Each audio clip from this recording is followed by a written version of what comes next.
All right, what's up, everybody? Welcome to a special episode of Hailing Frequencies Open. Will and I are in the shuttle pod. Shuttle pod 2. Shuttle pod 1's being worked on. And we are on our way up to Ticonderoga to go on a Star Trek tour with the Akutas. I already haven't been yet, but I already gave it 3 Akutas. Yeah, so let's get into this while we have reception still, because there's not anything up there, so. They're hailing us. Hailing frequencies open. Captain, we're receiving 285,000 hails. I wish I knew what to tell them. We're going to dive right into the first comment from our 100 episodes live reaction we did a couple days ago. That was fun. We got to work on some stuff and answer some questions live. That's right. So first one here is from my office. He says, "You exposed me in your live stream. How dare you?" Just kidding. Sorry I missed this live. Yeah, we were talking to him and asking him things and he wasn't even there. Yeah. What a loser. What a big loser. He says, "I love the idea of Klingon Mario Bros. That would be a fun idea to explore." I don't even want to read this. Mah'riho and Luh'ighi breaking bricks with their heads, jumping on targs, using disruptors instead of fireballs. Perfect. Yeah, that's great. To answer your question, I think there should be interpersonal conflict. People are people, and personalities are bound to rub each other the wrong way, even in the future. I think it can make for much more interesting stories. I forgot a question of the week for pen pals, so how about putting one here? Did you ever have a pen pal as a kid? I actually did. Yeah. Did you? We did in school. It was part of our Yeah, same. project in school. Yeah. But that was about it. Same. Other than Yeah, same. like maybe writing to friends and stuff, already existing friends. Yeah, we got I don't remember what the condition of it was.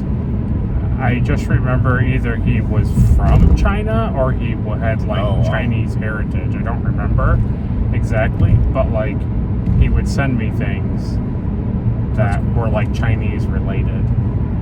And I would send him things that were not necessarily American related, just things from in my area growing up as a kid. And so we probably wrote back and forth to each other 5 or 6 times, and then it was just no, don't do this anymore. I don't remember why, but it was totally what you said. It was a thing that our school encouraged. So yeah, ours that's much better than mine. Mine was a kid that went to a different school, maybe an hour away or something. I see. And then at the end of the year, we all had a picnic and got together, and none of us talked to each other. Oh yeah, you know what? Yeah, we did have a picnic too. Now that you say that, yeah. And I don't think my kid showed up. Yeah, probably not. You didn't fly out for the occasion. They must not have been people currently living in China. He must have just been a kid who had Chinese heritage. That's funny. Yeah, so that's what we did. I forgot about the picnic. That's really funny. But it was typical kid stuff. It was you just awkward in front of each other, and then we didn't really hang out, Right. Yeah. It was fun. Good times. Really good times. So he says he did. He sent me a bookmark with his picture on it. Can't remember a thing about him other than that. It was the start of me being awful at keeping up with people. Could you imagine just getting a bookmark with some random person's face on it? Friendship. Yeah. I like your style. Reed. Yeah, exactly. Yeah, it'd be even funnier if he has it still and he uses it in his when he's reading books now. He keeps the bookmark. It's so sad. Why do you have a child bookmark? That's my pen pal. That's my pen pal from 40 years ago. Yeah. I never knew what happened to him. let's comment on what he said about interpersonal conflict. I think we agree, right? Like, yeah, it's a thing. Well, I think we talked about it during the live stream that like it's a thing that I don't know how you write a real television show without like people not getting along or just having like drama or issues. Like that's kind of why we generally watch entertainment, is like for there to be like something to grasp onto, not just like all media we consume is like, oh, that's really bad how bad humanity is, isn't it? Yeah. I think like a perfect example, I know we always harken back to this, but it's like imagine if like in the Marvel universe, like the Avengers all got along, there was no problems. It was only Thanos and the other like aliens that they had a problem with. But the Avengers themselves never fought with each other, never said mean things to each other, just got along. It's like I don't know how interesting any of that character development would be throughout the series. That'd be pretty boring. Right, exactly. Yeah. But basically we would be Star Trek. Right. No, right. But that's the contention that I was raising during the live stream was, but that's what Gene Roddenberry wanted. Yeah. He didn't want Kirk and Spock and Bones and Scotty and Uhura and Chekhov and Sulu to have like problems. Yeah. I totally get at that time period having a show where everybody is like friends. Yeah. And all that stuff like doesn't exist. Like that's a cool concept, but the more and more Star Trek got modern, the more you need, you know, the issue of the week. You know, right? And I don't know. I think even in A Perfect Society, I think like he's saying, I think people are gonna have different personalities. Right. That episode, right, where Wesley's in charge of the rock study. Mm-hmm. The first guy he talks to, immediately I'm like, I don't like this guy. yeah. I don't even like his haircut. I don't like the way he just sometimes people rub you the wrong way. Absolutely. And I don't think that goes away in A Perfect Society. No. You're still going to be annoyed. And I think, and I think to your point about like the difference between 60s television and like 80s television is like in the 60s, it was like rubber stamped. It's like, well, this is the hero of the show, so he always behaves this way, and this is what the episodes always accomplish. Yeah. It's like this problem arises, this team of really good people figure it out, and then they fix it, and it's the next episode, and they don't interconnect, and they don't talk about anything that happened last week, and it's just every episode is you can sit down and watch it, because nobody was watching television like binge watching. Even in the 80s, people still were starting to watch, you know, VHSs were becoming a thing. Like people were starting to like re-watch things, where back in the 60s they didn't have that option, so you watched it once and that was it. Yeah, I know. So now you get to the 80s and it's like, well, we want character development, we want stuff that like carries over, we want content, we want these characters to grow, we want to, it's like we're invested in them, which is why I think the Kirk movies is what makes everybody love the original series more, is because they grow as characters in those movies more than they do in the show. I get that. I was thinking too, it's funny that like in our society at the time, like TV was like, hey, that's an interesting concept. Right. But like Stan Lee already had been doing that. Yes. You know, like that's what made Stan Lee like stand out, because he wrote heroes that knew they should do what's right, but also like, I got to go to school. Right. You know, right. I mean, that's why like Spider-Man is so endearing to a lot of people, is because he's this teenage kid who wants to like be popular. He wants a girlfriend. He wants to do everything and excel. Right. But also he's guilted by this sense of, I have this power. I need to use it for good. Right. And he can't juggle everything. Right. It's such a normal person. Yeah. Right. Yeah. And it's such a great concept. It's just funny that it took TV so much longer to catch on to like that kind of stuff. That kind of problem. Yeah. Yeah, I agree. Thanks, Stan Lee. Thanks, Stan. You're the man. You can thank Stan for a lot of things, really. That's true. Really break it down. That's true. All right, so let's get into our review of Pen Pals. What a great episode. 10 out of 10. Wow, this is a long... oh, my God. It's really short. Oh, my God. You got your seatbelt on this shuttle pod? Yeah, I do. Good Lord. Wow. What a coincidence that was. Yeah, that was... Wow. We almost got hit by a meteor. Meteor, just dodged. dodging. Wow, crazy. Okay, so this one is from my office. Oh. Well, I think they're all from my office this week. Yes. Great. He says, agreed that moral dilemmas make for much more interesting stories, and it's nice to see that situation played out here. There's kind of an overlap. Huh? Interesting. It's also nice to get more backstory on Picard as we find out he likes to ride horses. It's been good to see Picard humanized more and not be so stern. I agree that animals have ability to fill spaces we didn't know we had.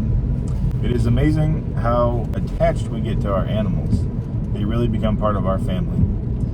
Betazoids get caught up in emotions of animals. It was interesting at face value, but doesn't make as much sense once you begin to think about it. Yeah, right. But before we can think much more about this, his ride is interrupted. A planet that once thrived is now dead. Riker would like to give Wesley the planetary mineral survey project. While there is concern about overloading Wesley, Riker says it's time. Wesley looks nervous, understandably. But I totally agree with Caleb that Wesley was handled well here and his story was well grounded. Nice to see that he doesn't always have to be a xenophobic annoyance. That's true. The thing that stood out in that scene to me was just like, they're like, I don't know if Wesley can handle that. Like, well, he's got to do it. It's time for him to learn. And then it was like, hey, did you get that report on those rocks? Right. Can you look into the soil sample on that? Yeah, meanwhile, he's been flying the ship for the last, 40 episodes. He's single-handedly fixed engineering all of season. Yeah, that's fine. Don't worry about it. Data is working on a personal project and making a mess. This was a fun interaction between Worf and Data. I think I gave it a reward, didn't I? All this stuff all over the Oh, yes. Yeah. I like seeing Wesley take Picard's earlier statement to heart and asking questions about team and handling interpersonal issues. But ultimately, Wesley is in charge. It was a nice test for the young man. I was a little concerned at first that there would be some sort of drama between Blue Ensign and Wesley. Yeah. Since he doesn't mind taking charge if needed. I like that Wesley got some pushback from the team on doing a deep scan and that it shook his confidence just a bit. Data has found something he needs to share with Picard. 8 weeks prior, Data received a message. Is anybody out there? Data answered it. It's so crazy to me that it's like 8 weeks go by and he's like, hey, so I have this thing to tell you. Hey, remember when you yelled at that blue fish guy? Yeah. For not immediately telling you that he scanned something on that Klingon for a couple hours. Yeah, well, this is a little bit like that. So 8 weeks ago, I started to break the Prime Directive. And anyway, if we could just swing by and save that planet, that would be. I sure would owe you. That would make me look real good. Oh boy, if we were going that direction anyway. Oh boy. Sarjenka is a young girl who made contact with Data. Thankfully, we're not heading for a Dateline situation where Data walks in with the balloons and flowers for his newfound friend, wearing a creepy mustache, just to be told it's a setup. The big moral question here is violate the Prime Directive to save a girl. We never break the Prime Directive. It says here on the documents that you're... Why would a guy? Yeah. Do you know the username HardDrive69? Yeah. Well, I gotta tell you something. I'm Chris Hansen. And this is the show we do. I'm Admiral. Yeah. I'm Admiral Hansen. This is the interplanetary show we do. How to catch a data lover. I meant for nothing. I didn't know. I didn't know how old she was. Well, I didn't know she didn't have warp technology. Yeah. Yes. I didn't know she had warp. Well, she says right here in the chat. She says, I don't even know what spaceships are. And she said again down here, what's warp drive? And you answered her. You said. Anyway. Oh, yeah. Anyway, that's really funny. The Dateline situation, buddy. That's good. That's good. Wow, thanks for bringing up. That's a good sticker. Yeah, too. that's good. That's good. He says, there is an issue, in my opinion, as well with Data having answered the message, since it breaks the Prime Directive, but we don't know all the details of those 8 weeks of talking. Did she ask for help right away? Did she say what was happening on the planet? Perhaps there was something in his programming that overrode protocol when it came to the fact that a planet of people were going to die. Some sort of ethical, moral protocol taking priority. That's a good point, actually. Yeah, it wasn't. I didn't think about that. Like something in his programming was like, yes, but no. Like this has. But he didn't argue. They should have argued it a little bit more, you know? They definitely, I mean, literally what happens is he's like, yes. And then it like hard cuts and it's like 6 weeks later, captain's log, this thing. And then like stuff, they show some stuff, I think, with Wesley. And then they come back and Data's like, he's up on the bridge, remember? And he's like typing things in a wharf. He's like, locate Captain Picard. And then he goes and talks to him. And then that scene where they're like, all right, I need you to stop talking to her. And he's like, we got it. He didn't like fight for like, well, yeah. You know, she begged me That's for a good help. point. She begged me for help like the first time I talked to her. That's a That's good why I point. continued to talk to her. I like that. You know, but he was just like, I'll delete it. Wait a minute, Data. Wait a Is minute. that a little girl? Well, now that I've heard her voice, I'm complicit. Prime Directive, baby. Because Riker is on a date and Wesley needs advice. I like the family emergency line as well. It's great to see Riker taking Wesley under his wing. How can he give orders to those older and more experienced? If you don't trust your own judgment, then you don't belong in command. What if someone dies? Mistakes happen. What would Picard do? Wesley knows what he's going to do. Go to the holodeck and ride a horse. Oh wait. I like that Wesley gave the order and the ensign had no issues running the scan. Yeah, I like that too. Yeah, that's really funny. He's like, what would Picard do? And he's like, oh, he'd tell me to shut up. He would go ride a horse. That's good. I enjoyed the Prime Directive discussion scene a lot. It was great to dive into all the moral and ethical issues at play. Kate calling Worf cowardly and was dangerous. True.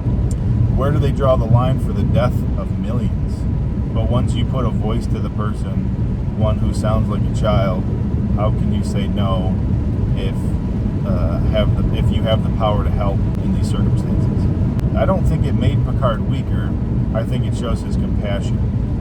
I do agree that obviously it shows Picard's compassion and that obviously he like is not a monster of a person because he hears a child being scared. Yeah. But at the same time, the thing that I didn't like more so is the fact that like he makes this ruling. No. Yes. Terminate the frequency. We're not helping these people. Yeah. The Prime Directive is paramount. And he already knew it was a child. Right, to him, and it's an oh well situation. That's what he presents, and Data gets up to turn it off, and then Picard hears her, and he's like, oh, now I have to do something about it. And he's like, well, your plea from the dark has come to light, or whatever he says. And it's like, but in the thing, she doesn't say anything like, we're dying, we're gonna die. Where are you, Data? Where are you? Why have you left us, Data? Right, it's not. They could have made her more like, the planet's about to explode. Right, exactly. Yeah, like Data, like he goes to do it, and it's like, Data, I know you're out there. You're the only one who can save us. Please, like my family's dying. Yeah. And then it would be like, oh my, great. The one thing we were hanging on to, which was her not specifically asking Data for help. She hasn't actually done that yet, so we could just get rid of the transmission. It's like, oh great, here we go. She did, and now the vicious circle thing that Riker says like happens yet again. That would have made more sense. Yeah, no, I like that. There's so many scenes in the show that could have been made better by just tweaking one line, you know? Yep, 100%. Oh, well. Data may contact a girl to try and save her and her people. Data wants to deliver the message personally. He cannot reach her and wants to go down to the planet. Picard gives him permission. Surprise. Data brings her to the ship. I don't get why this happened or was necessary. It's not. Obviously, Picard is not happy she's on the ship. Thankfully, they saved the planet, but couldn't they have done this without even contacting the girl again? Yeah. Things would have gotten better, and everyone would have been okay with no need to further break the Prime Directive. Yeah, they legitimately could have just done the same thing. Right. Saved the planet, and then, you know, brought back communication with her, and Danica said, like, hey, we saved you. Yeah. And that would have been it. You know, the whole, like, going down and getting her and bringing her on the ship was like, that was a lot of... I don't think they even go as far to be like, well, since Data went down on the planet and scanned the planet, like, physically with his tricorder, like, we got better readings. No, I don't think so. It's like, no, he just went down to... He went down so that more drama can happen towards the end of the episode, so that you stay tuned through the commercial breaks. They wanted to show you how bad it really looked on the planet. That's all it was. Also that, right. Instead, they now need to erase her memory. Pulaski is successful. Memories are erased, but she still has the rock. Perfect. He says, I hope she wakes up and is like, what in the world is this? Then she throws it in a lava stream. Wesley is commended for his job well done, but it doesn't get any easier. How could it? He studied rocks. Yeah. Oh, man. Get ready for command, my boy. Yeah. Hey, I'd like you to actually run that study. All right, you got it. Like, man, it's not going to get any easier than this.